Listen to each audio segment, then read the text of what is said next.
তেলে তেল তেলে জীবনটা গোলমেলে আগে পিছে দিলে তেল খেয়ে নেতারা চরণে তেলে জনগণে খায় তেল মতের অমিল হলে ফে কেউ করে কারবারি কেউ করে দরবারি কেউ করে বাড়াবাড়ি কেউ করে কারাকারি দিল থেকে তাল হলে পে মালিশেতে লাগে তেল বকশিসে মারে তেল সুপারিশে মারলে তেল পটানোতে লাগে তেল টেবিলের তলে তেল প্রমোশন পাইতে তেল তাও লাগে তেল তেলে বোতল বাগায় ডোলে হরেক পদের তেল আরে তেল দিয়া খটকা খাইতে খাইতে পটকা বাইজা গেছে 12টা তাই খাই তেল সারা পরোটা জোশ তেল সারা পরোটা তেল সারা পরোটা তেল সারা পরোটা তেল সারা পরোটা তেল সারা পরোটা তেল সারা পরোটা তেল সারা পরোটা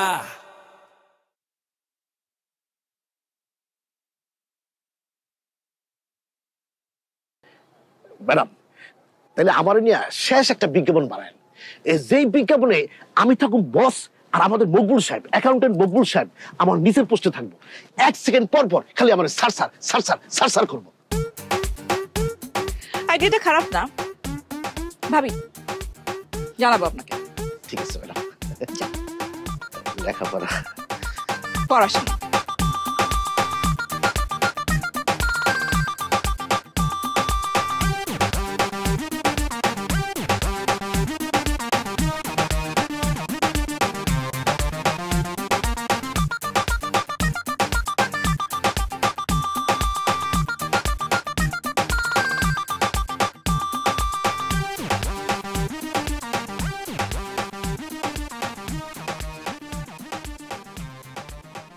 হোয়াট ইজ দিস? হ্যাঁ মানে আর কতক্ষণ বসে থাকবো তোর বান্ধবীর লেগা? তোর বান্ধবীর তাদের ফোন দিয়ে আসতে কো, আমি তার কাছে ক্ষমা চামো। কখন আমি একটু শান্তিতে ঘুমাইতে পারবো? আমি তো ঘুমাইতে পারতেছি না, রাত্রে আমি ঘুমায় না, দিনে ঘুমায় না, অশান্তির মধ্যে আমি বাস করতেছি। তাড়াতাড়ি ওরা আসতে বল। চাচ্চু মডেল ফয়সাল ও আমার বান্ধবী কেন হবে? ও আমার বান্ধবী কি করে হয়? বারবার তোমাকে এই কথাটা আমার মাথায় কেন ঢুকাইতে হবে? আমি এটাই বুঝি না। এত কিছু বুঝার লাগবে না, আমি মাফ চামো, তুই এতটুকু জাস্ট বুঝ। ওরে ফোন দে, ও কোন জায়গায় আছে ওরে তাড়াতাড়ি আসতে বল। আর ও যদি আসতে না পারে তাহলে আমরা এখন ওর কাছে যাবো, গিয়ে মাফ চাবো। আমার শান্তিতে ঘুমাইতে হইব, ওর কাছে ক্ষমা চাইতেই হবে। তুই ওর ফোন দে। তুমি তো শান্তিতে ঘুমাওই না, আর ও বলছে আসতেছে, একটু সময় দিই। একটা মানুষের তো আসতে মিনিমাম টাইম লাগে। না টাইম লাগে না তো, এত তো টাইম লাগার কথা না। সে তো ঢাকা শহরের বাইরে গ্রামে থাকে না, সে তো ঢাকা শহরেই থাকে, আমাদের থেকে দূরে থাকে না। আচ্ছা তুমি শান্ত হও, আমি ফোন দিতেছি। কতক্ষণ ধরে বসে আছি? মানে আমাকে কি সময়ের মূল্য নাই নাকি?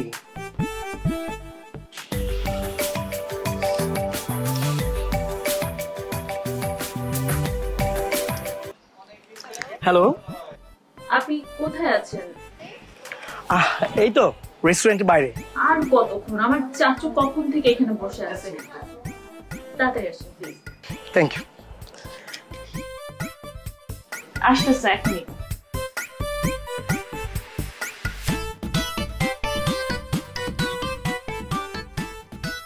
Hello hello, good morning. Morning আছে কিন্তু গুড আর নাই। কি অবস্থা? আয়োজন করছেন, মাঠ রেডি করছেন, মঞ্চ বানাইছেন, পাবলিক রেডি করছেন, যাদের সামনে আমি আপনার কাছে ক্ষমা চাবো? আপনি কি বিষয়টা বুঝে বলেননি? না, আমি চাচুকে বলেছি, আপনি এখন আর চাইছেন না বিষয়টা। কিন্তু চাচু বলেছে একবার যেহেতু এটা নিয়ে এত কথা হয়ে গেছে, চাচু ক্ষমা চাইতে চাই আপনার। অবশ্যই আমি ক্ষমা চাইতে চাই। আপনি বুঝতে চেষ্টা করুন, বিষয়টাকে বড় করার দরকার নেই, রাইট? আমরা এই পাড়ার একটু মরে গিয়ে 2-4 জনের সামনে ক্ষমা চাইলেই হবে। না না না না, কেন 2-4 জন? হাজার হাজার মানুষ থাকবে, মাঠ থাকবে, মঞ্চ থাকবে। মঞ্চের সামনে আমি থাকবো, আপনি থাকবেন, আমাদের সামনে হাজার হাজার মানুষ থাকবে। হাজার হাজার মানুষের সামনে আপনার কাছে আমি ক্ষমা চাবো, বলবো আমি আপনার নাক মুখ বাইঙ্গা ঘুষি মুষি মেরে আওলাই ফেলছি, আমার এখন আপনার কাছে ক্ষমা চাইতে হবে।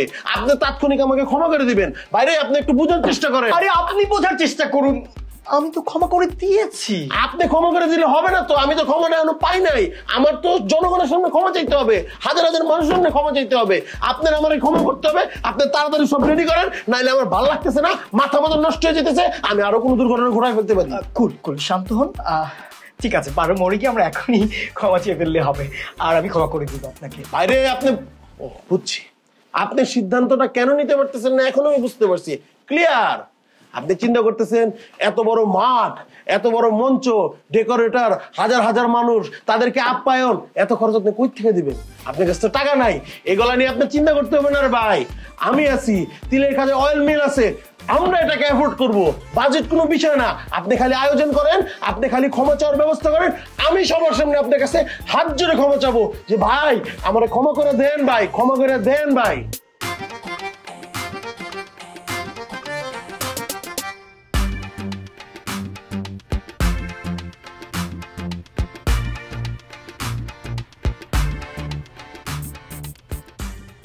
আমার কথা ক্লিয়ার। আমি একবার বলি, দুইবার বলি না। কিন্তু আপনার কথাবার্তা হয় না। কথাবার্তা হয় না মানে? কথাবার্তা হয় না মানে আপনি তো সাধারণ মানুষের মতো কথা বলেন না। কিভাবে কথা বলি? জটিল কায়দায় কথা বলেন। তুমি যেভাবে কথা বলো ওইভাবে কথা বলার অভ্যাস আমার নাই। এটাকে বলে মুখে মুখে তর্ক করা। আপনার সাথে তর্ক করার দুঃসাহস আমার নেই। সমানে তর্ক করে যাচ্ছ, আবার বলতেছো দুঃসাহস নাই। তর্ক করছি না, আমি জাস্ট আপনাকে বলতে চাচ্ছি আপনি প্লিজ ভাই আরবাবকে মুক্তি দিয়ে দেন। আরবাবকে মুক্তি দিয়ে দেন মানে? আমি কি ওরে জেলে পুরে রাখছি যে মুক্তি দিয়ে দেব? জেলে পুরে রাখবেন কেন? সে তো আপনার বিশ্বস্ত শিষ্যত্ব নিয়েছে। আপনি ছাড়া তো তার জীবনে আর কিছুই নেই। সকাল থেকে রাত 12টা পর্যন্ত সে আপনার সাথেই থাকছে। আপনার বাইরে তো সে যেতেই পারছে না। আপনি ছাড়াও যে তার বাইরে একটা জীবন আছে এটা তো সে ভুলেই গেছে। আমার কি মনে হচ্ছে জানেন? আমার মনে হচ্ছে যে আরবাব আপনার বরাদ্দকৃত মাল। বরাদ্দকৃত মাল? আমি তো এই শব্দের মধ্যে আমদানি রপ্তানির গন্ধ পাচ্ছি। মনে হচ্ছে আরবাব একটা বিশিষ্ট ওজনদার দ্রব্য সামগ্রী, খুবই গুরুত্বপূর্ণ একটা মাল। Sorry for my language. সে আমার শিষ্য টিষ্য না, জাস্ট ছোট ভাই ব্রাদার। বুঝতে পেরেছি আপনাদের কোথাও একটা ভুল হচ্ছে। দেখুন, আপনাদের অয়েল কোম্পানিটা এই বাংলাদেশে কোন অবস্থানে আছে সেটা আমি জানি, আপনারা জানেন, এবং আপনাদের কি পরিমাণে অর্থ আছে ব্যাংকে হয়তো সেটা আপনারা নিজেরাও জানেন না। সেটা কিন্তু আমি বুঝতে পারি। কিন্তু আমি সাধারণ মডেল হতে পারি, বাট আমার ফ্যামিলির একটা স্ট্যাটাস আছে, আমাদেরও কিছু ব্যাংক ব্যালেন্স আছে, তাই না? এই বাজেটটা আমার কাছে বিষয় না। আমি আসলে ভাবছি আপনাদের এত বড় একটা ফ্যামিলি, এত সুনাম দেশে, সেটা এত হাজার হাজার মানুষের সামনে যদি ক্ষমা চান তাহলে ধূলিসাৎ হয়ে যাবে। ধূলিসাৎ হয়ে গেছে। আমি আমার পরিবারের সামনে ধূলিসাৎ হয়ে গেছি। আমার পরিবার সিদ্ধান্ত নিছে আমি হাজার হাজার মানুষের সামনে আপনার কাছে ক্ষমা চাবো। That's it. আমি আপনার কাছে ক্ষমা চাবো, আপনার আয়োজন করেন। ক্ষমা আমার চাইতে হবে। বুঝতেছেন না কেন ভাই? আমি তো ঘুমাইতে পারতাছি না, আমার তো জীবনে শান্তি নাই, আমি তো এখন লজ্জিত। আর ঠিক আছে, আপনি লজ্জিত, বুঝে বলুন, দরকার নেই।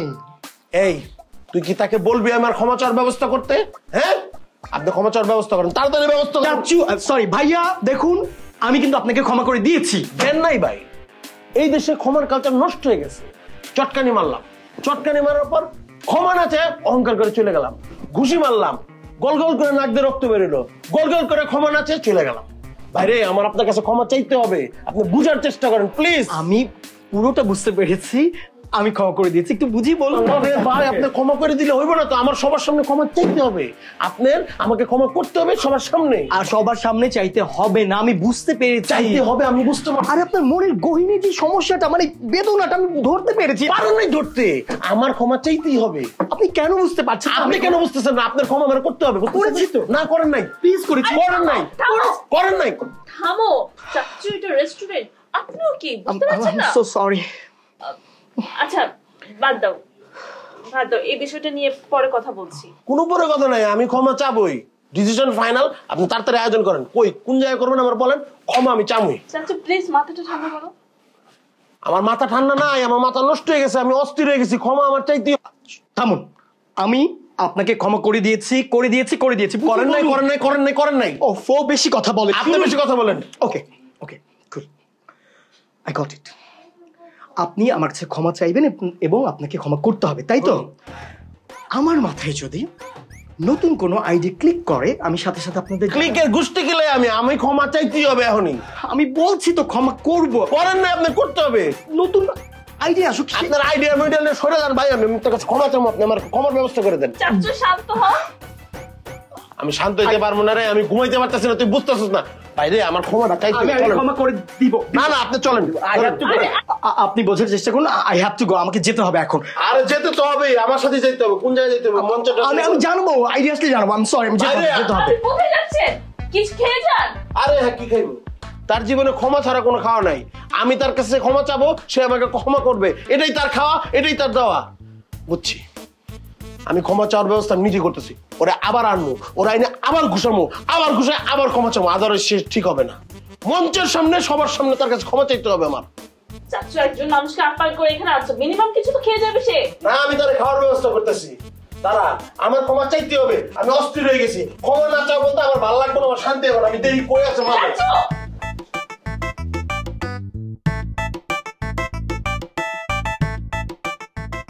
ভাই আমার কথাটা একটু বোঝার চেষ্টা করেন।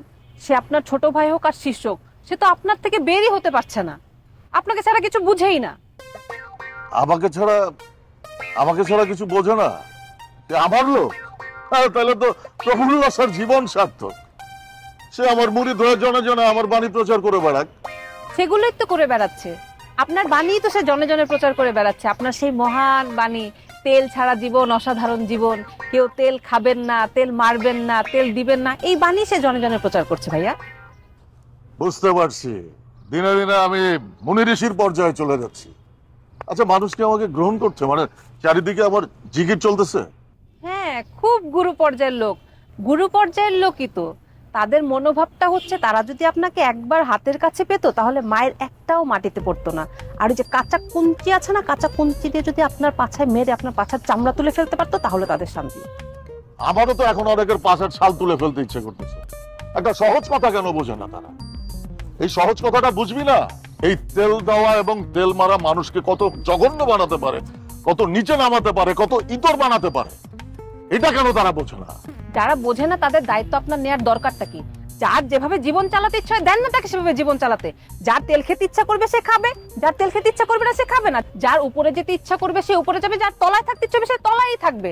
সমস্যা কি? আপনার তো তাতে সমস্যা হওয়ার কোনো কথা না। আপনি তাদেরকে তাদের মতো করে ছেড়ে দেন না। ভাই সবকিছু বাদ দেন, আমি আপনার দুইটা পায়ে ধরি, আপনি প্লিজ আরবাবকে মুক্তি দেন। আরবাবকে আপনার এখান থেকে আপনি বের করে দেন। আরে ভাই, কি বলতেছো তুমি এসব? আমি কি তার আটকে রাখছে নাকি? তার আমি মুক্তি দেবো? সে যদি আমার এখানে আসে তাহলে আমার কি করার আছে? আপনার কাছে আমি অনুরোধ করছি ভাই, প্লিজ আপনি ওকে এখান থেকে মুক্তি দেন, আপনি ওকে এখান থেকে বের করে দেন। তুমি আবারও বলতেছো ওকে মুক্তি দেন? আমি কি ওরা আটকে রাখছি যে মুক্তি দেবো? সে যদি আমার এখানে আসে আমার কি করার আছে? আর সম্পর্ক ছিন্ন করার দায়িত্ব আমার নাকি? আমি কেন নেবো? আমি এটা পারবো না। মানুষের মদের নেশা হয়, গাঁজার নেশা হয়, আরো অনেক বাজে বাজে নেশা হয়, সেগুলো মানা যায়। কিন্তু একটা মানুষের প্রতি নেশা, ভণ্ডের প্রতি নেশা, গুরুর প্রতি নেশা, এগুলো তো মানা যায়। এই মাথা ঠিক করো। তুমি কি আমাকে ভণ্ড মনে করো? আমি ভণ্ড? সবকিছু সহ্য করতে পারি কিন্তু ভণ্ডামি সহ্য করতে পারি না। জীবনের দরকারে হয়তো অনেক কিছু করছি কিন্তু ভণ্ডামি করি নাই। ভণ্ডামি আমার শরীরে নাই। ঠিক আছে ভাই, বুঝলাম আপনি ভণ্ড না, আপনার শরীরে ভণ্ডামি নাই। কিন্তু ভাই আমি আপনার কাছে রিকোয়েস্ট করছি, আপনি আরবাবকে মুক্তি দেন। আপনি আমাদেরকে সংসার করতে দেন ভাইয়া, প্লিজ। আপনি আরবাবকে এখান থেকে লাথি মেরে বের করে দেন। লাথি মেরে বের করে দিয়ে বলেন যে আপনার এখানে ওকে আর কোনো দরকার নেই, আমাদেরকে প্লিজ ভাই আপনি সংসার করতে দেন। এই অনুরোধটুকু আমার রাখেন প্লিজ। লাথি মেরে বের করে দেবো? জি ভাই। আচ্ছা ঠিক আছে, ওরা আমি এখান থেকে লাথি মেরে বের করে দেবো, তাহলে তো শান্তি। তারপরে তোমরা বিয়ে করে সুখে শান্তিতে বাস করতে থাকো। যাও। থ্যাংক ইউ সো মাচ ভাইয়া।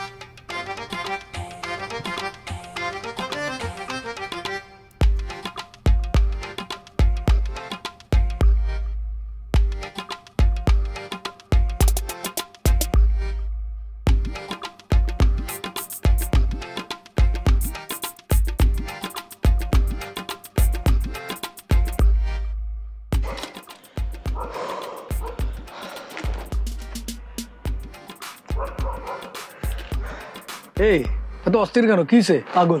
কে? উন্মাদ? হ্যাঁ, আরে ব্ল্যাক ডায়মন্ড আমার কাছে মাফ চাওয়ার জন্য পাগল হয়ে গেছে, উন্মাদ হয়ে গেছে। একটা মানুষ আরেকটা মানুষের কাছে মাফ চাওয়ার জন্য কি করে পাগল হয়, উন্মাদ হয়? আমি কখনো শুনিনি। তার নাকি রাতে ঘুম হয় না, সে আমার কাছে মাফ চাইবেই। ও তাই নাকি? আর শুধু তো তাই না, সে আমাকে ডিজাইন করে বললো যে আচমকা অহেতুক একটা মানুষ আরেকটা মানুষকে চড় মেরে দিল। চড় মারার পরে সে তো মাফ চাইলই না, বরং বীর দর্পে তার সামনে দিয়ে গট গট গট গট করে হেঁটে চলে গেল। না এরকম তো অহরহ হইতেছে, একজন আরেকজন থাপড়ায় দুপড়ায় চলে যেতেছে, এটা তো নর্মাল বিষয়, আমরা প্রচুর দেখছি। তারপরেও আরো একটা বলেছে একজন লোক আরেকজন লোককে ঘুষি মারলো, ঘুষি মেরে রক্ত বের করে দিল, রক্তাক্ত করে দিল, কিন্তু মাফ না চেয়ে তার সামনে দিয়ে বীর দর্পে হেঁটে যায়। এটা কি সম্ভব? আরে সবই সম্ভব, কত ঘটনা আমরা দেখছি। এর থেকে ভয়ঙ্কর অপরাধ করে বীর দর্পে হেঁটে গেছে, কোনোদিন কোনো মাপ তো দূরের কথা, ক্ষমাও তো চায়নি। সে আরো বলেছে এই দেশে মাফ চাওয়ার কালচার নাকি উঠেই গেছে, সে আমার কাছে মাফ চেয়ে সেই কালচারকে ফিরিয়ে আনবে। এটা ঠিকই বলছে।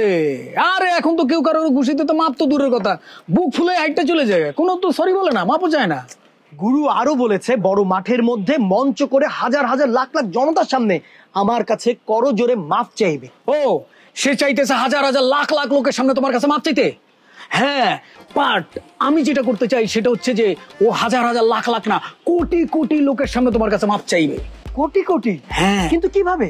তোমার একটা ডিজাইন দে, সেটা হচ্ছে এই জন্য তোমাকে একটা প্রোডাকশন বানাইতে হবে, লাইট ক্যামেরা লোকজন নিয়ে পুরো ব্যাপারটাকে শুট করবা, শুট করে ইউটিউবে ছেড়ে দিবা, প্রয়োজনে ফেসবুক লাইভ করে দিবা, হাজার হাজার লাখ লাখ কেন কোটি কোটি লোক দেখবে সে তোমার কাছে মাপ চাইছে। ইউরেকা, পেয়ে গেছি, আমি আমার স্বপ্নের খোঁজ পেয়ে গেছি। ধন্যবাদ গুরু, ধন্যবাদ। এই ধন্যবাদ দিলে হবো না, গুরুরে কফি খাওয়াবো। নিশ্চয়ই নিশ্চয়ই নিশ্চয়ই, কফি কফি।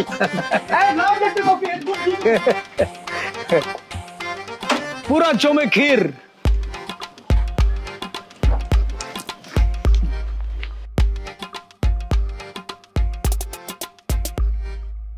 বস, আমি তো অনেক দিন থেকে আপনার এখানে কাজ করছি, আপনি তো আমাকে সমস্ত স্বাধীনতা দিয়ে রেখেছেন, মানে আমার ক্রিয়েটিভ কাজে আপনি একদমই হস্তক্ষেপ করেন না, যার কারণে এত ভালো ভালো বিজ্ঞাপন আমি আসলে দর্শকদেরকে উপহার দিতে পারছি। কিন্তু মুশকিল হচ্ছে কি, এই ডিজেল সাহেব হর হামেশাই আমাকে ফোন করে বলে, ম্যাডাম আমাকে এই বিজ্ঞাপনে নিন, ওই বিজ্ঞাপনে নিন, এই বিজ্ঞাপনের অমুক ক্যারেক্টারের সঙ্গে তার খুব যায়। শুধু তাই না বস, সেটা হলেও হতো, কিন্তু প্রবলেম হচ্ছে উনি বলেন যে আপনি নাকি ওনার খুব কাছের মানুষ এবং আপনি নাকি বলেছেন যে তাকে নাকি নিতে হবে। এখন আমি এইটার একটা ফয়সালা করতে চাই, আসলে এত মানে প্রেশার নিয়ে আসলে না, মানে বস ক্রিয়েটিভ কাজ করা যায় না, বুঝে নিতে বস। এখন আপনি এই জন্য মানে ওনাকে নিয়ে এসেছি আমি, এখন আপনি এটার বিচার করেন। আমি তার কাছের লোক? হ্যাঁ, কিভাবে সম্ভব? নো নেভার, আমি তো আপনার কাছের লোক হব। বুঝলাম না, আপনি ডিজেল, আপনি আমার নাম ব্যবহার করেন কেন? আপনাকে কতবার নিষেধ করেছি পার্সোনাল সম্পর্কটাকে কখনো অফিসিয়াল সম্পর্ক করবেন না, কতবার বলেছি আপনাকে, বোঝেন না আপনি? না স্যার, ঝামেলা হয়েছে কি স্যার, আমি বলি নাই, মানে সবাই কি যেন বলা বলি শুরু করছে স্যার। যেমন ধরুন স্যার, মার্কেটিং এর কোনো লোক একটু ঝামেলা পড়লো, আমার কাছে এসে বলে, ডিজেল সাহেব আপনি তো চেয়ারম্যান সাহেব খুব কাছের লোক, আপনি একটু বেজলটা ভেঙে দেন, নাহলে কিন্তু স্যার আমার চাকরি খাই ফেলবে। আবার মনে করেন যে কোরিওগ্রাফার কোনো একটা ঝামেলা করছে, এসে বলে, ডিজেল সাহেব আপনি তো চেয়ারম্যান সাহেব খুব কাছের লোক, আপনি ভেজালটা ছেড়ে দেন, নাহলে আমার চাকরি চলে যাবো। নিরাপত্তা ভাঙছে তো আপনার বাপ, নিরাপত্তা থাকবে কিভাবে? কোথায় কি বলতে হবে বুঝবেন না? চেইন অফ কমান্ড বলতে তো একটা জিনিস আছে, এটা কই? ভাই ভুল হইছে ভাই। এটা ভুল হয় না, তুই ইচ্ছা করে করছো। আচ্ছা আপনি কে বলেন তো, কথা নাই বার্তা নাই আমার বাড়িতে চলে আসছেন, কি চান আপনি? কি? আমি একজন শিল্পী মানুষ, গান গাই। তিলের খাজা অয়েল মিলের সাথে কেউ উল্টা পাল্টা করলে কাউকে ছাড়া হবে না, পুরো গোষ্ঠী উদ্ধার করে ফেলবো আমি। তেল দিয়া খটকা খাইতে খাইতে পটকা বাইজা গেছে 12টা, তেল সারা পরোটা, তেল সারা পরোটা, তেল সারা পরোটা, তেল সারা পরোটা, তেল সারা পরোটা, তেল সারা পরোটা, তেল সারা পরোটা, তেল সারা পরোটা।